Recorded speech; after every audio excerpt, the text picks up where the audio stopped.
Assalamu alaikum dear students, welcome to new class. Our today's topic is establishment of All India Muslim League या Muslim League का क़याम। दिसंबर 1906 में all India Muhammadan educational conference के सालाना इजलास के बाद एक मीटिंग रखी गई जिसकी सदारत नवाब वकार अल मुल्क ने की और नवाब सलीम उल्लाह खान के कहने पर हकीम अजमल खान, मौलाना मोहम्मद अली जौहर, मौलाना ज़फ़र अली खान और सर आगा खान जैसे मुस्लिम अकाबरीन ने शिरकत की।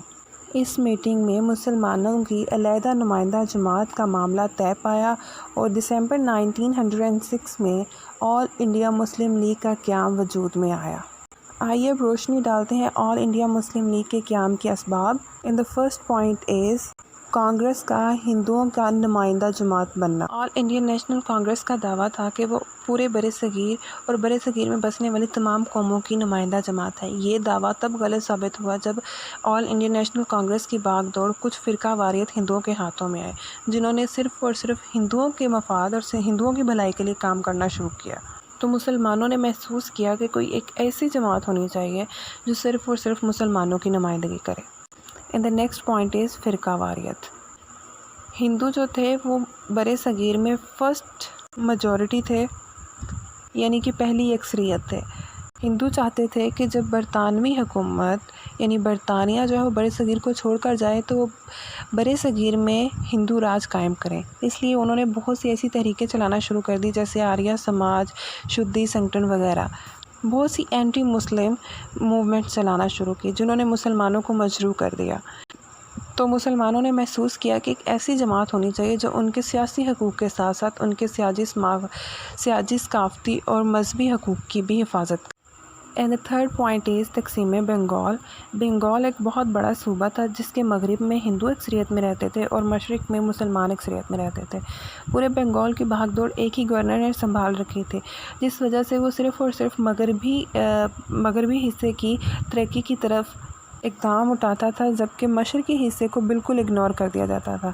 तो मुसलमानों ने एहतजाज शुरू किया जिसके नतीजे में 1905 में बंगाल की तकसीम हो गई। बंगाल दो हिस्सों में तकसीम हो गया, एक मशरक़ी बंगाल, एक मगरबी बंगाल।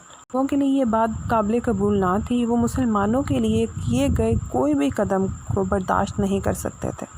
हिंदुओं ने इसकी मुखालफत शुरू कर दी जिसके नतीजे में 1908 में बंगाल की तकसीम को ख़त्म कर दिया गया। तो मुसलमानों ने महसूस किया कि कोई सियासी जमात होनी चाहिए जो उनके सियासी हकूक़ की हिफाजत कर सके और बरतानवी हुकूमत तक उनके एहसासात, उनके जज्बात को पहुंचा सके। And the fourth point is Urdu Hindi तनाज़े। उर्दू दफ्तरी ज़बान थी और हिंदू चाहते थे कि उर्दू की जगह हिंदी को दफ्तरी ज़बान के तौर पर राइज किया जाए। वो देवनागरी रस्मुल ख़त को राइज करना चाहते थे, इसलिए उन्होंने अंग्रेज़ हुकूमत को दबाना शुरू किया और उर्दू के ख़िलाफ़ बहुत सी तहरीकें चलाना शुरू की। मुसलमानों के पास कोई ऐसा प्लेटफॉर्म नहीं था जिसके ज़रिए वो अपने डिमांड्स और रिक्वायरमेंट्स बरतानवी हुकूमत तक पहुंचा सकते, जिस वजह से बरतानवी हुकूमत हिंदुओं के दबाव में आकर उनकी मदद के लिए आमादा हो गई। And the fifth point is सियासी इस्लाहात। बरतानिया में इंतखाबात के नतीजे में लिबरल पार्टी बरसरे इक़्तिदार आई तो उन्होंने बरे सगीर में इस्लाहात का फ़ैसला किया। तो मुसलमानों ने महसूस किया कि उनकी एक अलहदा नुमाइंदा जमात होनी चाहिए जो उनको रिप्रेजेंट कर सके और बरे सगीर में होने वाले इस्लाहात में उन मुसलमानों के लिए अलहदा तरीके इंतखाब का मुतालबा कर सके। The last point is Shimla वफ़द। एक वफ़द अक्टूबर 1906 में सर आगा खान की क़यादत में वायसराय लॉर्ड मिंटो से मिला। उन्होंने मुसलमानों के सियासी, सकाफ़ती, समाजी और दीगर हकूक़ के हसूल के लिए अर्ज़दाश्त पेश की, यानी कि एक दरख्वास्त पेश की। उन्होंने मुसलमानों के लिए अलहदा तरीके इंतखाब का मुतालबा किया जिसके नतीजे में वायसराय ने बड़ी हौसला अफजा बातें की। तो मुसलमानों ने महसूस किया कि उनकी भी एक अलहदा नुमाइंदा जमात होनी चाहिए। तो जिसके नतीजे में कुछ हफ्तों के बाद मुस्लिम लीग का क़याम अमल में आया। And now will discuss all Indian Muslim League के क़याम के मकासद। And the first point is मुसलमानों और बरतानवी हुकूमत के दरमियान ताल्लुकात को इस्तवार करना और मुसलमानों के दिलों में वफ़ादारी के जज्बात बरतानवी हुकूमत के लिए उभारना। And the second point is बरे सगीर की दूसरी अक़वाम और सियासी पार्टियों के साथ इज्तिमाई भलाई के लिए रवाबत कायम करना।